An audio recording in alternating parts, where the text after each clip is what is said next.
इतक्या सुंदर गोष्टी आपण केलेल्या आहेत. त्या आता बारामतीतली जुनी मंडई, तिथला कॉम्प्लेक्स झाला ना, चारी बाजूने रस्ते, मोठे रस्ते होणार आहेत. पहिल्यांदा त्या लोकांनी मला विरोध केला, माझी 2 वर्ष वाया गेली, नाहीतर आतापर्यंत काम झालं असतं. पण ती इमारत झाल्यावर बघा, ते बारामतीचं नाक आहे, हार्ट आहे, हार्ट. कारण ते नेमकं सेंटरला आहे. पूर्वी आम्ही लहानपणी जायचो तिथं भाजी मंडईत सभा व्हायच्या गुलाबराव, त्यावेळेस काय बसायला जागा नसायची, कुठं ते गोटे असायचे, काय असायचे, कुठं ती फळं एका बाजूला विकायचे, नीट सायकल लावता यायची नाही, काय करता यायचं नाही.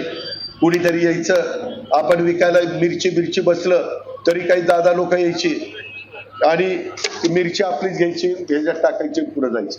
त्याला म्हणलं ही कसं काय फुकटच चाललं.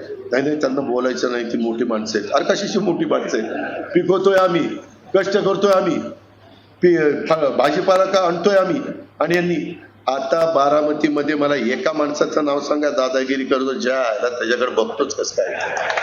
सगळ्यांना सारखा न्याय मिळाला पाहिजे. दादागिरी गुंडगिरी, आताच मला नाना म्हणत होता, नानाच्या एका ओळखीच्या माणसाला फार मोका लागत होता नाना, आणि मला मग सगळ्यांनी सांगितलं.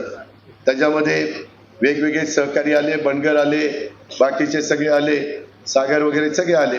म्हणले दादा एवढ्या वेळेस वाचा, आणि आता सांगतो एवढ्याच वेळेस परत चुकला तर अजित पवाराकडे यायचं नाही त्या कामाच्या करता. बाळासाहेब, तुम्हाला कळलं मी काय सांगतोय ते. आता तुम्ही काय सांगायचं त्यांना सांगा. मला अधिकारी म्हणतात दादा तुम्ही एवढं कडक वागता आणि कसं हे पाठीशी घालता. माझी पण कमीपणा होतो, पण माझं तुम्हाला पण जेव्हा भावाची माणसं म्हणून मलाही थोडस अडचण होते. पण तसं आता होऊन देऊ नका कुणीच, अजित पवार सकट कुणीच चुकीचं वागू नका. तुम्ही योग्य वागा आणि योग्य पद्धतीनं काम करा. माझी एवढीच विनंती आहे. आता मला वेगवेगळ्या जागांच्या प्रचाराला जावं लागेल.